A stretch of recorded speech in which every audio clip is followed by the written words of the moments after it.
하나님 말씀 보도록 하겠습니다. 고린도후서 1장 3절 말씀입니다. 고린도후서 1장 3절 한 절이니까요. 같이 한 목소리로 하나님 앞에 올려드리도록 하겠습니다. 찬송하리로다.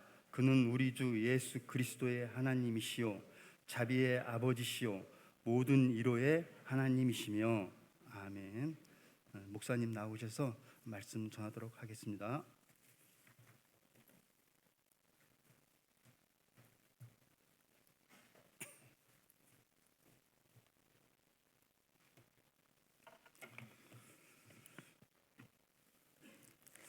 오래간만에 말씀을 증거하게 됐는데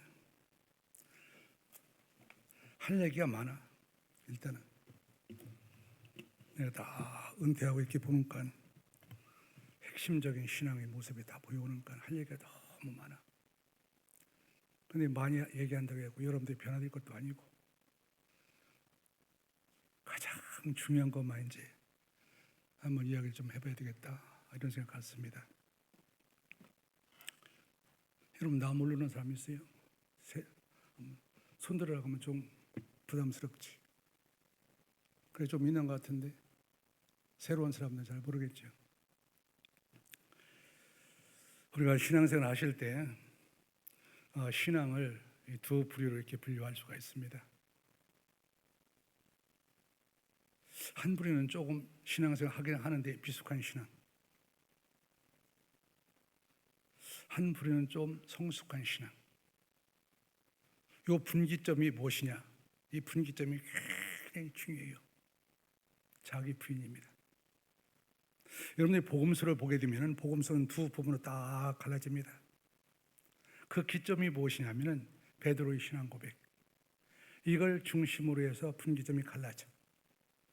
신앙 고백 이전에 갔다가 그 신앙은 미숙한 신앙, 자기 부인이 안 된 신앙. 그리고 신앙 고백 이후에 갔다가 그 신앙은 좀 성숙한 신앙.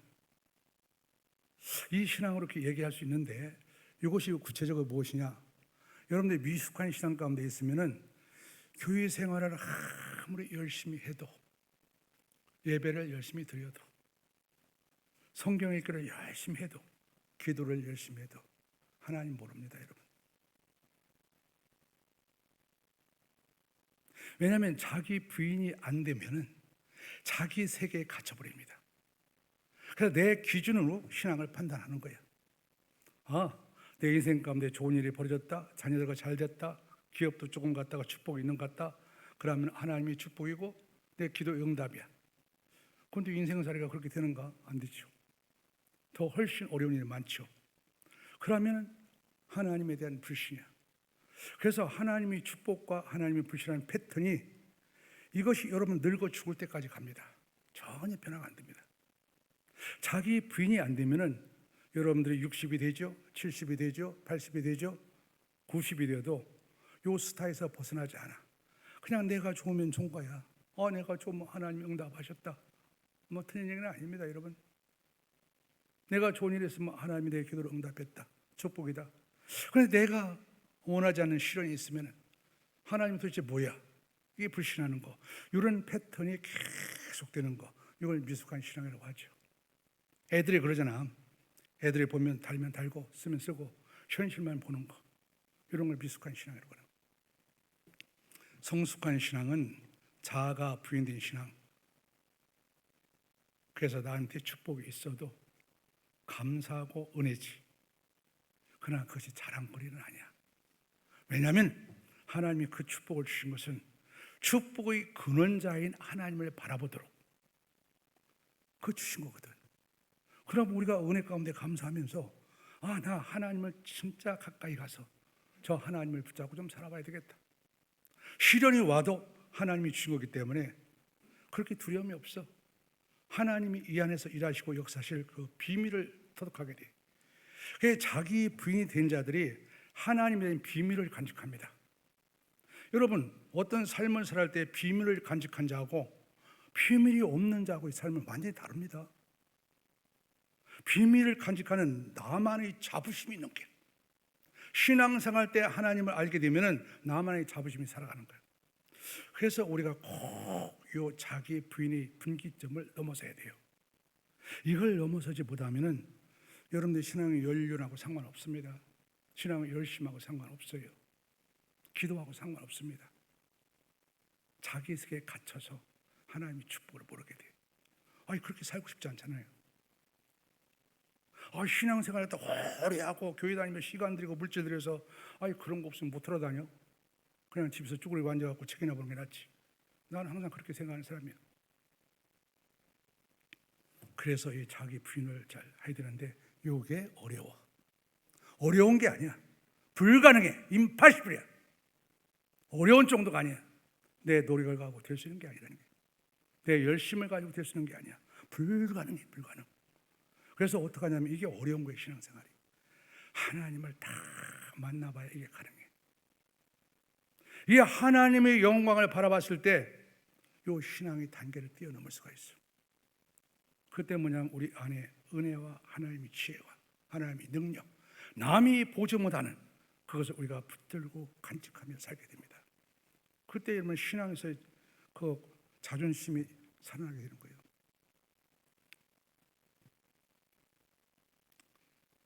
그래서 여러분들 교회 나올 때는 내가 어떻게 하면 저 하나님의 영광을 볼 수 있을까? 여기 모든 초점을 맞춰야 돼. 교회가 타락하면 타락할수록 내가 볼 때는 자꾸만 윤리화되고 교훈화되는 거야. 교회는 교훈 배우는 데가 아닙니다. 교회는 윤리 배우는 데가 아니야. 착하게 살아가라, 뭐 구제하자 이런 거 배우는 데가 아니야. 이런 거 배워봤자 못해. 이것을 할 수 있는 유일한 근원이 뭐냐면 하나님의 영광을 바라보는 거. 하나님의 영광을 바라봐야 돼요. 예배 시간에도 뭐 하는 시냐면은 하나님의 영광을 바라보는 시간이에요. 이거 못 바라보면 끝나는 거예요. 성경을 왜 읽느냐면 하나님의 영광을 바라보기 위해서 읽는 거예요. 그래서 마구잡이 읽어봤자 아무 의미가 없어. 그래서 우리 여러분들 초점을 교회 나오실 때 항상 하나님의 영광을 바라볼 수 있도록 준비 잘 하셔야 돼요. 가르치는 목사는 하나님의 영광을 보일 수 있도록 기도하고, 여러분들은 어떻게 하는지 하나님의 영광을 볼 수 있도록 기도하고, 이것이 깊이 서로가 연결됐을 때 하나님의 영광이 우리 가운데 보여옵니다. 그러면 절대 보지 못해요. 보지 못하면 뭐합니까? 우리 착하게 살아가야지. 우리 교인이니까 우리 남들도 도와주면 살아가야 되지. 아닙니다. 그렇게 해봤자 얼마 하지도 못하고 자기 의 가운데 빠져서 신앙생활은 곤도박질 치게 돼 있어요. 그래서 여러분 성경 가운데서 항상 하나님의 사람들이 뭐라고 합니까? 믿음을 다른 말로 쉽게 표현하면 하나님의 영광을 보는 것이라고 표현할 수 있습니다. 여러분 큰 믿음 가지라, 큰 믿음 가지라 굉장히 막연한 얘기예요. 그래서 가져지는 게 아니야. 하나님의 영광을 봐야 돼. 그래서 모세 같은 경우는 대표적으로 그렇게 기도하지 않습니까? 하나님의 영광을 보고 싶어요. Show me your glory. 당신의 영광을 보여주시옵소서. 왜냐하면 그 영광 보지 못하면 내가 사막의 길을 갈 수가 없어. 그 영광 보지 못하면 내가 이스라엘 백성을 인도할 수가 없어. 모세는 그렇게 기도하지 않아. 왜 하나님 나 사막의 길을 보내셨습니까? 불평하지 않아. 하나님 이 사막에서 나를 끄집어 주세요. 그렇게 기도하지 않아. 하나님 내가 이 사막의 길을 가야 되는데 하나님의 영광을 보면 갈 수 있습니다. 그래서 여러분이 가장 중요한 기도 제목이 하나님의 영광을 보도록 기도하시는 거예요. 교회에 나오실 때 특별히 준비해서 나오시라는 얘기야. 그냥 멀쩡해서 나오지 말고. 그러면 아무 의미가 없어 여러분.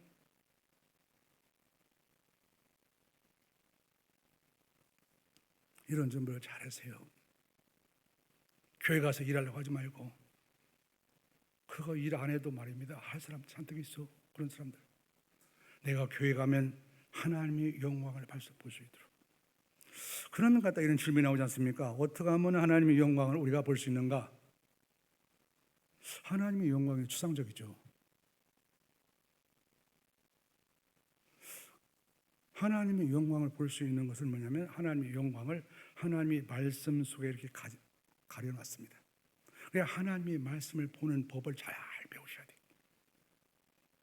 하나님의 말씀을 보는 법, 하나님의 말씀을 갖다가 이해하는 법을 배우지 못하면 신앙생활을 못하게 되어 있습니다. 하나님의 말씀을 대하는 세 가지 자세는 항상 여러분들이 기억하셔야 돼. 세 가지 질문을 잘 던져야 돼. 그러니까 신앙생활 하면 질문을 좀 잘 던져야 돼. 생각을 좀 해야 돼. 그냥 무조건 따라오면 절대 신앙생활 못합니다, 여러분. 신앙생활이 교회 갖고 목사님 말씀 듣고 순종하는 거지. 그래갖고 신앙생활 못해, 여러분. 여러분 스스로 하나님의 말씀 앞에 질문을 던지지 못하면 못하게 되어 있습니다. 하나님의 세계가 열리지 않습니다. 그래서 세 가지 질문이 있는데 항상 잘 기억하세요. 하나님의 말씀은 2000년 전에 쓰여졌습니다. 지금부터. 첫 번째 단계는 뭐냐면 2000년 전에 쓰여진 하나님의 말씀을 그 당시에 어떤 의미가 있는지 해석을 할 줄 알아야 돼요. 이것이 하나님의 말씀이 그 당시에는 2000년 전에 어떤 의미가 있을까? 당시의 의미를 갖다가 해석을 해야 돼요. 그리고 그 말씀이 두 번째 단계는 그 말씀이 오늘날 2000년 후에는 지금 현재는 우리가 살고 있는 이 시대는 어떤 말씀의 의미가 있는지 현재적인 의미를 재해석해내야 돼. 그리고 그 말씀이 해석이 되었다면 그 말씀이 나를 비춰주거든요. 말씀이 딱 나를 보여줍니다. 너는 이런 점에서 아니다. 그걸 다 보여주고 그러면 내가 그걸 갖다 부인하고 하나님의 말씀 앞에 이끌려서 살아가고 적용하는 것이 세 번째 단계입니다. 이런 단계의 과정을 겪었을 때 하나님의 영광을 목도하게 돼 있어요. 그러니까 여러분들이 예배를 드리든지 하나님 말씀을 보든지 질문을 잘 던져. 이 말씀이 그 당시에 무슨 의미인지 그리고 오늘 2000년 전에는 무슨 의미인지 그 당시하고 지금 의미가 다릅니다, 여러분. 그 말씀을 그냥 붙잡고 직접 대입하면 아주 무서운 사람이 돼요. 그리고 현재적으로 내가 어떻게 적용할 것인지 이 세 단계를 잘 거쳐갔을 때 하나님의 영광이 여러분을 압도하게 다가옵니다. 그런데 문제는 뭐냐면 그렇게 항상 여기서 오는 게 아니야. 여러분들이 준비가 안 되고 이런 훈련이 안 되면은 이걸 못 봐. 아무리 설교를 들어도 몰라. 그리고 어떤 때는 이게 가물가물해. 그럴 때는 어떻게 해야 돼? 암송해. 공부하다가도 모르는 거 있으면 암송하면 되는 거예요. 이해가 안 되는 것은 암송하면 되는 거예요. 그걸 이해하려고 자꾸만 휩쓸어서 소용없이. 암송이 굉장히 중요합니다. 많은 사람들이 이걸 잘 몰라. 암송의 비법을. 그래서 여러분들이 하나님의 말씀을 대할 때 잘 보여오지 않는다. 그러면 암송을 잘 하십시오. 암송을 어떻게 하냐면은 머릿속으로 하지 말고 여러분이 가슴을 뚫고 입으로 딱 나오는 찰지게 암송을 해야 돼. 그게 암송의 비법이야. 그냥 머릿속 맴 암송해서 소용없어. 의미 없어. 그 암송된 문구가 구절이 우리 가슴을 뚫고 내 입에 딱 달라붙을 정도로 그렇게 암송해 놓으면은 때가 되고 기회가 오면은 폭발합니다. 암송이 얼마나 중요한 걸 내가 한번 얘기를 할게요. 의료 사람들이 그걸 잘 몰라. 옛날에 그 우리 이명고 집사님하고 조혜경 집사님이 있었어요. 그분들이 무교에서 한 10년 동안 신앙생활 했을 거예요. 이명고 집사님 지금 관세청장이 되었습니다. 그 집사님이 고시를 패스하고 관세청에 근무하면서 영국에 이제 고위 공무원으로서 유학을 갔어요. 영국에 가서 박사학위를 써왔는데요. 그리고 이제 벨기에 가면 유엔 기구들이 많이 있습니다. 브뤼셀, 벨기에 브뤼셀 가면은 거기 가서 근무하시다가 우리 교회 왔는데요. 우리 교회 와서 처음에 저한테 갔다가 인사 오면서 목사님 내가 송구하지만 작은 선물 하나 드릴게요. 이게 뭐냐고 그랬더니 박사학위 논문집이야. 영국에 쓴 거. 그런데 이렇게 두꺼워. 내가 직감적으로 볼 때 이거는 한글로 쓴 박사학위 2.3배는 돼. 내가 그건 정확히 알 수 있거든요. 직감적 2.5배는 안 돼도 2.3배는 돼. 그래서 영어로 쓰면 조금 짧게 써갖고 어떻게 하는지 피하려고 했을 텐데 그걸 2.5배나 쓴 거예요. 논문을. 그래서 저도 한번 살펴봤죠.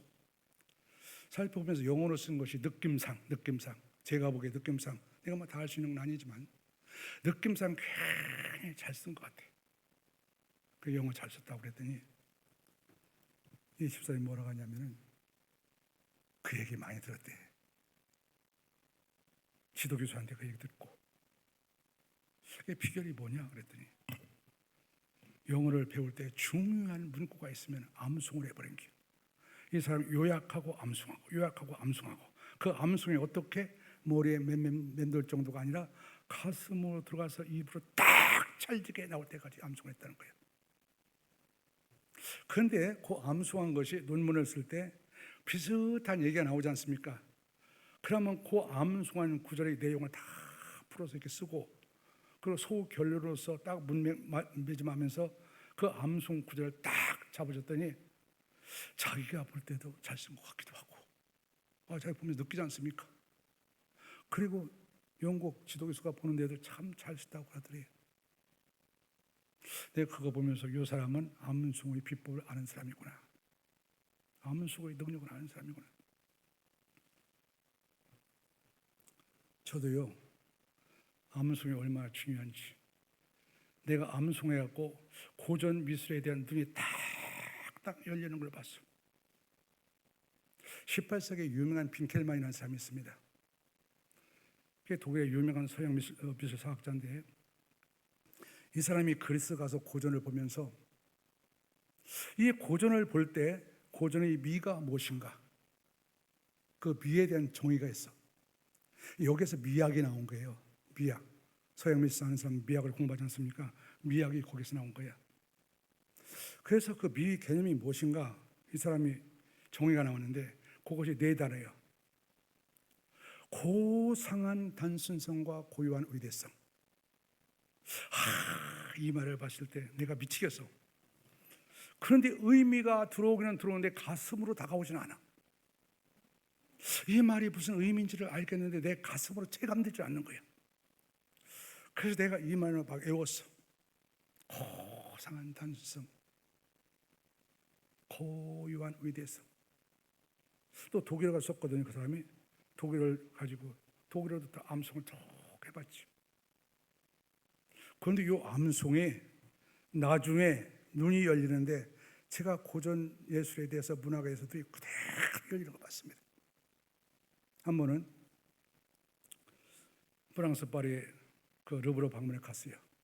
1981년인가 그때쯤 될 것 같아.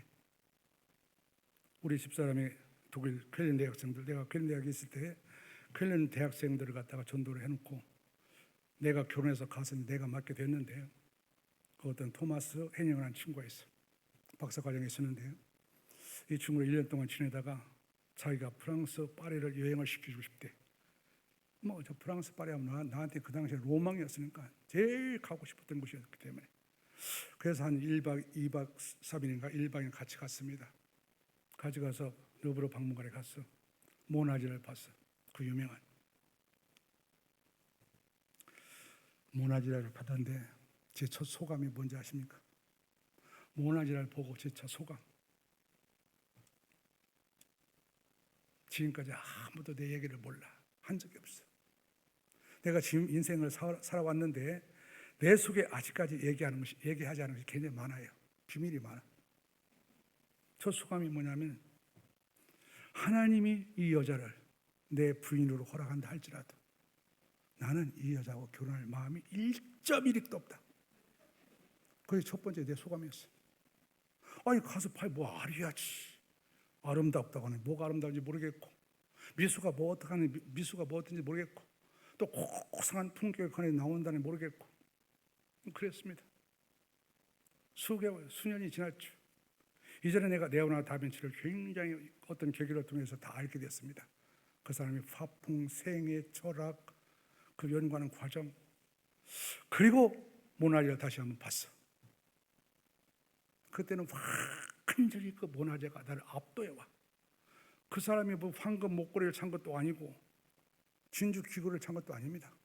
심플합니다. 그런데 그 속에 나온 고상한 그 아름다움, 그것이 나를 압도해와. 그 순간에 뭐냐면 미라는 것이 고상한 단순성이구나. 단순한데 정말로 고상한 미가 흘러. 그 눈이 확 열리는 거예요. 그래서 과거에 했던 얘기가 참 부끄럽고 창피하고 내 자신을 몸둘 바를 몰랐죠. 그냥 조금 있다 보니까 조각을 한번 보니까 그리스 헬라 로마 조각들 이렇게 보니까 밀로의 비너스상이라든가 미켈란젤로의 갖다가 다비드상이란가 그 위험성, 조형미, 생동감 이것이 나를 압도해 와. 이런 것이 조각이구나. 그러다가 고전 작품 책을 갖다가 좀 대하게 됐는데 책을 보는데도 그것이 들어와. 율리우스 카이사르가 2000년의 사람인데 2000년이 넘죠. 이 사람이 군인입니다. 프랑스 지역을 다 로마 제국화 시키면서 책을 쓴 것이 있는데 그게 갈리아 전기야. 이 책을 보니까 어려운 이야기들 미사여구들은 하나도 없어. 일반 사람이 쓰는 단순한 용어들이야. 그런데 그 책이 깊은 울림을 주고 뛰어나고 그리고 아주 무게 있는 작품으로 갖다가 유명합니다. 나는 그걸 보면 세상에 글을 이렇게도 쓸 수 있구나. 내 친구가 대학교 동기가 여기 동아출판사 그 신동아의 출판국장이었습니다. 걔가 글을 쓸 때 보면 막 미사력을 쓰고 하는데 그런 거 보다가 다 이 글을 보니까 글을 이렇게 쓰는 거라. 그래 내가 괴테 독일의 문호 괴테의 작품을 딱 파우스를 보니까 파우스도 똑같아. 아주 심플한데 멋있어. 이것이 문학뿐만 아니라 건축에도 마찬가지야. 내가 서울에 가면 종묘를 이따금씩 가거든요. 종묘에 가면 그 신전이 있습니다. 그 가로로 110m. 그거 왜 세계적인 건축학자들이 세계 유명한 최고의 건물이라고 했는가 이해가 안 됐어 나는. 그런데 세계적인 건축학자들이 세계에서 이 종묘에 있는 신전이 최고의 건물이다, 건축이다. 여기에 비견할 수 있는 것은 그리스 아테네에 있는 파르테논 신전 하나 정도일 것이다. 그것이 이해가 안 되는데 가보는 건 다 그것이 압도되어 와. 가면 아무것도 없어. 그냥 기와집 쫙 110m 가로된 거, 그리고 숲, 그 기와집 앞에 월대, 그 월대라고 하거든요. 큰 마당을 이것만 있는데 그 앞에서 그대로 무릎이 꿇어져. 내가 이걸 보면서 빈켈만이 미래에 대해서 정의했던 고상한 단순성과 고요한 위대성이라는 것이 뼈저리게 가슴 속에 막 다가오는데 모든 분야가 열려. 사람도 볼 때 달라져. 사람도 황금 목걸이를 걸치면서 그걸 아름답겠지만서도 나는 아니야. 이게 보면 갖다가 아무것도 걸치지 않았는데 머리에 부르지 않아줬든지 가슴에 부르지 않아줬든지 그 사람이 그게 고야. 아름다운 미가 막 보일 때가 있어. 그걸 보면서 세상 것도 이러한 우리를 압도해서 자기 자신을 없애주고 하나님의 세상의 영광을 보게 하는데, 하나님의 영광을 우리가 보게 된다면 우리 자아가 다 사라집니다. 여러분, 하나님의 영광을 봤을 때 그 앞에 그대로 압도가 되게 되는 거예요. 그래서 우리의 기도 중에 하나님의 영광을 보게 해주세요. 여러분들 이런 기도 좀 잘 가셔야 됩니다. 오늘 읽은 말씀은 제가 일부러 한 절만 뽑았습니다. 심플하게 한 절을 뽑았어요. 원래 제 설교 스타일은 이렇게 한 절을 뽑아서 하는 스타일은 아니에요. 그냥 가끔 가다가 이럴 때가 있는데 한 절을 뽑았습니다. 찬송하리로다. 하나님 그는 우리 주 예수 그리스도의 하나님이시고, 하나님 그는 자비의 아버지시고, 하나님 그는 모든 위로의 하나님이시라. 여러분 이 말을 들었을 때 여러분 가슴에 와닿습니까? 와닿을 리가 없지. 와닿을 리는 없습니다. 여러분 이 말씀을 들었을 때 이 말씀이 여러분 가슴에 와닿지 않지 않습니까? 찬송하리로다. 뭘 찬송할 게 있어? 하나님은 우리 주 예수 그리스도의 하나님이시다.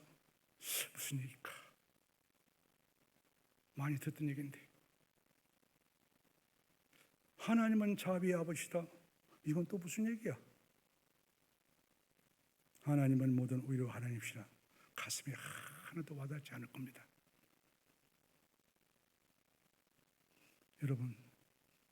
여러분이 하나님의 사람이라면 이것이 가슴이 와닿아야 돼요. 사도 바울 서신, 모든 것은 사람들이 이론적으로 많이 보는데 이론서가 아닙니다. 사도 바울의 서신은 사도 바울이 하나님의 영광을 보고 영광에 압도돼서 나온 그 말 자체야. 실제적으로 체험한 그 자체야. 그걸 놓쳐버리게 된다면 우리는 큰 좋은 것을 다 놓쳐버리게 되는 거예요. 여러분, 찬송하려다 무슨 얘기겠습니까? 원래 사도 바울이 고린도 교회가 편지를 쓰는데 이 고린도 교회가 아주 골아픈 교회예요. 고린도가 그리스에 있는 항구 도시입니다. 오늘날 지식은 뛰어나. 근데 이 지식하고 뭐 하는가 가만히 봤더니 사람들, 약한 사람들 고소나하고 말입니다. 이런 짓을 하고 있어. 참 얄미운 거지. 나는 이 나라를 살아가면서 가장 안타까운 사람들이, 법조인들이 저거 맨 고시 1등으로 합격했다면서 하는 짓을 보니까 약한 사람들 삶이나 갖다가 약점을 붙잡고 하는 그 모습을 보면서 야, 저러려고 저렇게 공부를 했는가, 참 불쌍해 보여. 솔직히 말해서 법조인이 다 그렇지는 않겠지만서도 그들을 보면 불쌍해. 저거 하기 위해서 그렇게까지 공부했는가, 안타까워. 여러분, 고린도 교인들 지식은 되게 많았어요. 그런데 약한 사람 고순하고 앉았어요. 교회 다니면서. 또 은사도 많았어. 막 자랑하고 싸움이나고 앉았어요. 여러 가지 문제가 굉장히 많은 교회예요. 사도 바울이 이 교회를 위해서 자기 내장에 찢어지는 아픔을 겪으면서 이 교회를 섬기고 봉사를 했습니다. 참 힘들게 한 공사예요. 나중에 사도 바울이 하나님의 마음을 가지고 있었지만 견딜 수 없어가지고 너희들이 그렇게 할 것이냐, 내가 가서 한번 갖다 부딪혀보겠다. 단호한 마음을 가지고 사도 바울이 가려고 결정했습니다. 그런데 조금 이따 들려오기를 고린도 교회 모든 문제가 해결되었고 거기에 은혜와 평강이 다스리고 있습니다라는 연락이 오는 길. 이 연락이 왔을 때 사도 바울이 고백하는 것이 찬송하리다, 이 고백이 나오는 길. 여러분, 이 찬송하리다를 보면서 그런 사도 바울이 갔다가 영광에 압도된 그런 모습을 보고 들어가야 됩니다. 이 찬송이라는 말이 보면 말입니다, 이게 무슨 말이냐면 그 당시 가운데서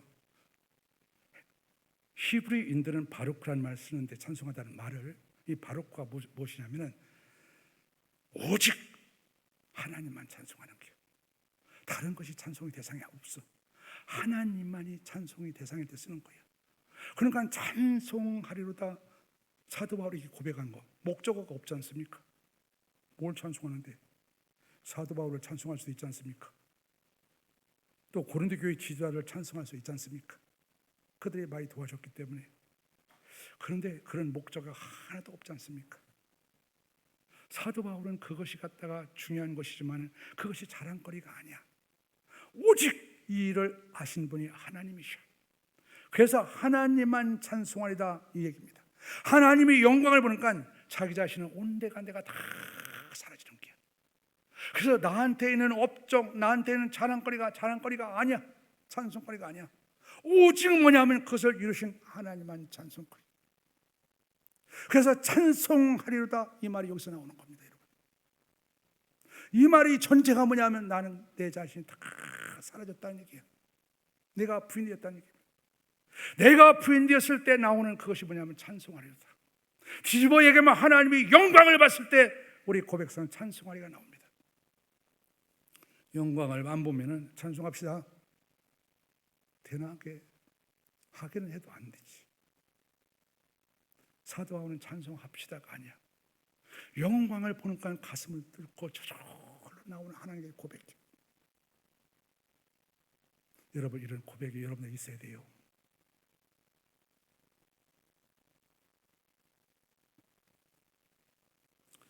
그러면 더 들어가서 구체적으로 사도 바울이 뭘 놓고 찬송합니까? 왜? 하나님이 뭐를 봤어요? 첫 번째가 하나님은 우리 주 예수 그리스도의 하나님이시다. 하는 거예요. 하나님이 뭐냐면 우리도 예수 그리스도의 하나님이시다. 무슨 얘기 같습니까? 그 당시 유대인들은 하나님은 선민이고 탁월하신 우리 유대인들이 하나님이에요. 하나님을 누가 공유하지 않아. 감히 어디 저 헬라인들, 이방인들, 이들이 헬라인을 볼 때는 개라고 했는데 쟤들하고 왜 하나님을 공유해? 자존심이 또 지는 거야. 그러니까 이방인들이 하나님 붙잡고 어쩌고 그러니까 말입니다. 가서 막 핍박을 가지 않습니까? 사도 바울도 이방인들을 위해서 일한다고 하니까 너 사도가 언제 사도 받았냐? 자격증 내놔봐. 사도 바울도 비난하고 말입니다. 그리고 그 헬라인들이 갔다가 예수를 믿게 되면 가는 곳곳마다 유대인이 나타나서 비판하는 게, 그들의 입장 가운데서 하나님을 누가 공유할 수가 없어. 이 위대하신 분들을 나만 알아야지 왜 이방인들을 왜 알아? 그것이 뭐냐면 유대인들이 갖다 모습이었습니다, 여러분. 그러니까 이방인들은 얼마나 차별을 받았겠습니까? 그 예수 믿어서도 일반적으로 고통을 당하는데 그 자랑스러운 예수를 의지하면서도 같은 하나님을 부르짖는 유대인들에게 차별을 받았을 때 그 아픔과 고통이 얼마나 컸겠어요.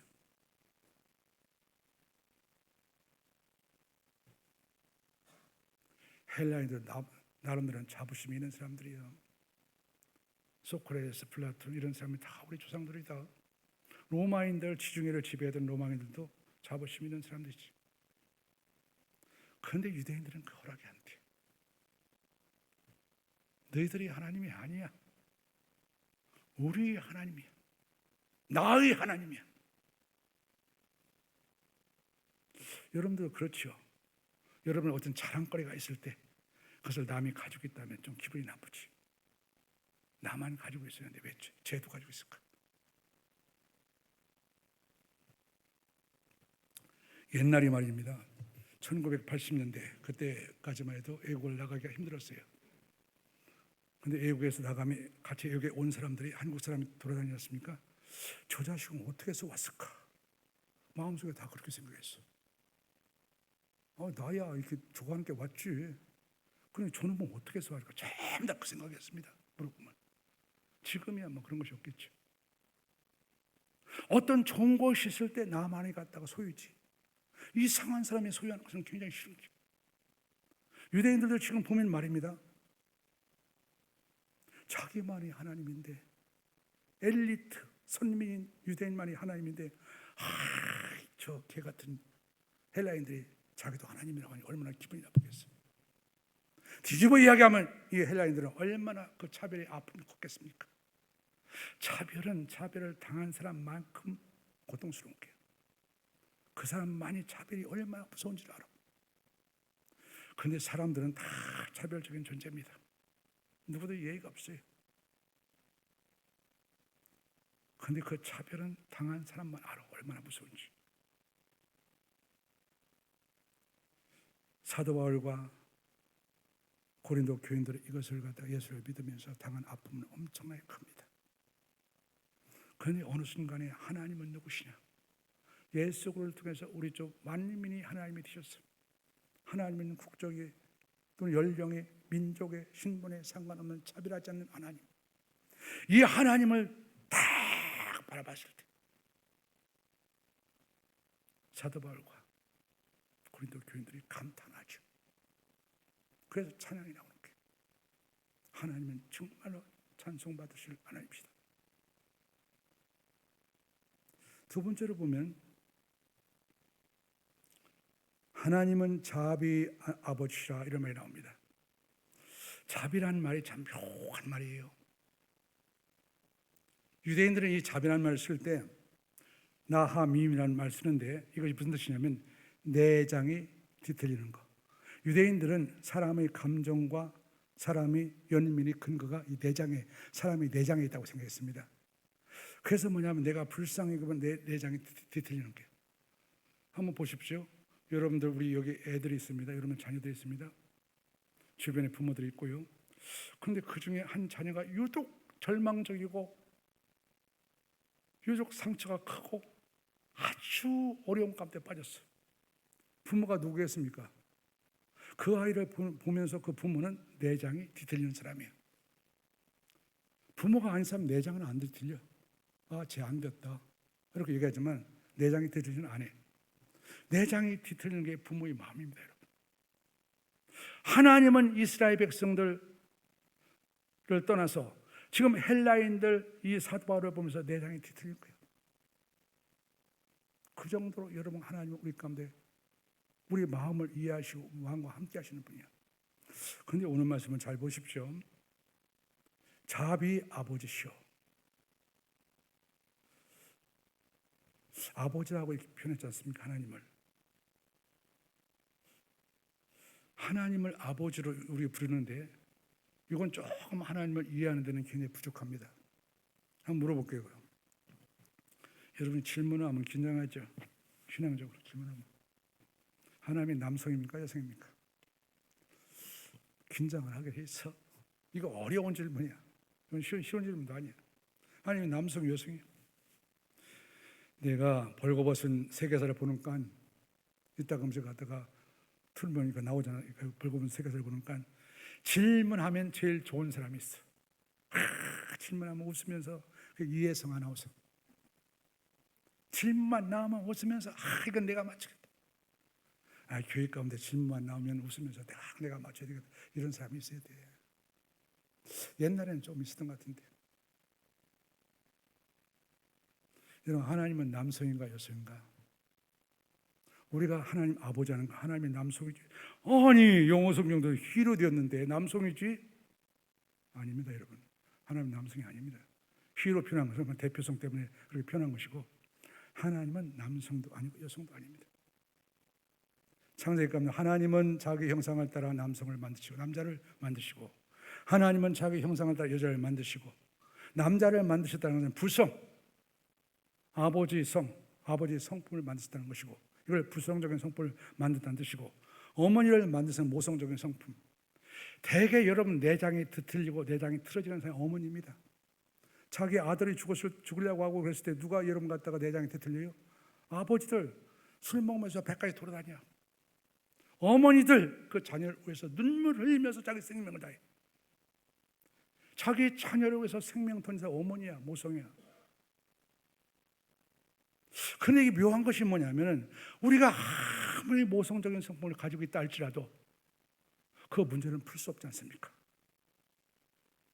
그래서 오늘 강조하는 것이 아버지야. 하나님 안에는 모성과 아버지 성, 부성이 있다는 것을 잘 여러마셔야 됩니다.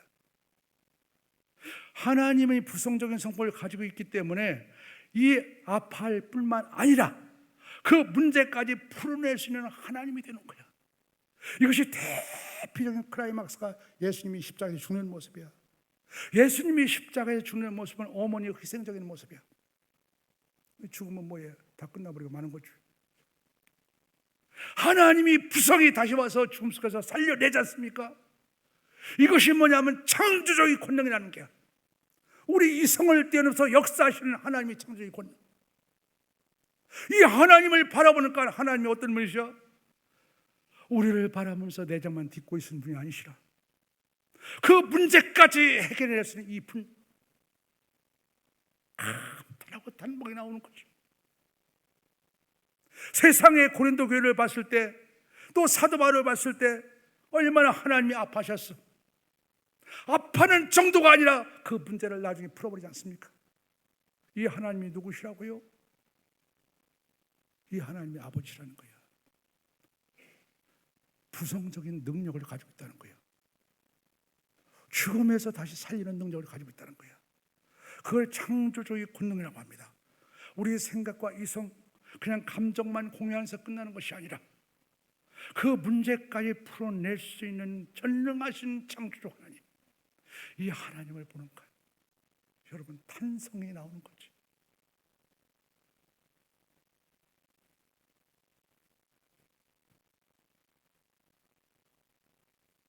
이 하나님을 보셔야 돼요.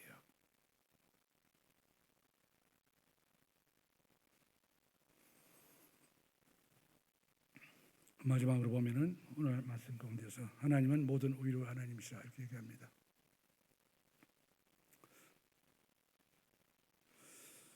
의로 하나님이라고 얘기하는데 왜 모든이라는 말을 썼을까? 모든은 헬라어로 성경 신약성이 헬라어로 쓰였는데 파스, 판 이렇게 들어가는 것이 전부 다 모든이라는 뜻입니다. 그러니까 우리말로 파스, 판 이런 말이 들어가면 저는 모든이라는 뜻이고 보면 맞아. 로마에 가면 판테온 있지 않습니까? 판테온. 로마에 가면 두 건물이 유명한데 하나는 콜로세움, 하나는 판테온인데 이게 로마 건축의 기본 틀이 되는 겁니다. 두 축이 판테온이 있는데 그 판은 모든이라는 뜻이야. 테온은 신이라는 뜻이고, 그 판테온은 만신전, 모든 신전, 모든 신들을 갖다 이렇게 섬기는 거. 이 모든이라는 말은 어떤 의미가 있냐면은 완전한, 충분한 이런 뜻이 있습니다. 그러니까 모든 우유라서 완전한 우유라는 게. 왜 하나님이 이런 말씀을 하실까요? 사람들 우유는 완전하지 않아. 사람들의 우유는 기껏 해봤자 정서적으로 심리적인 위로는 좀 줄 수 있어. 어떤 사람이 힘들어 가서 좀 얘기하고 같이 함께 있으면 좀 정서적으로 심리적으로 좀 안정이 되죠. 그런데 그것이 문제를 풀어주는 건 전혀 아닙니다. 문제하고는 아무 상관없어. 심리학에서는 가다 얘기를 들어주라, 뭐 위로하라 이런 얘기를 많이 하는데 그럴 수밖에 없는겨. 사람이 뭐가 문제를 풀 수 있습니까? 기껏 해야 얘기를 들을 수밖에 없는 것이지. 이 지극히 당연한 거예요. 당연한 것을 어렵게 얘기해서 그런데 지극히 당연한 거예요.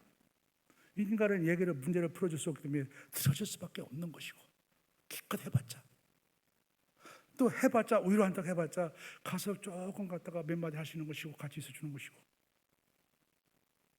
그게 여러분 위로와 한계라는 게.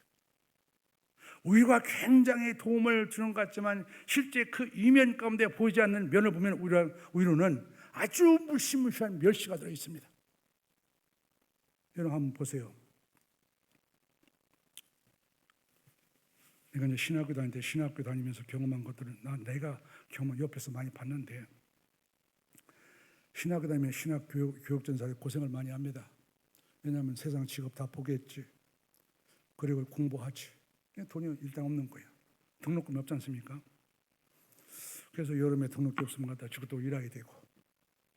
그러면 그걸 보는 사람들이 어떻게 얘기하냐면은 신학교에 갔으니까 죽도록 고생해서 세속물 쭉 빠지고 하나님의 사람이 돼야지, 이렇게 하는 사람도 있습니다.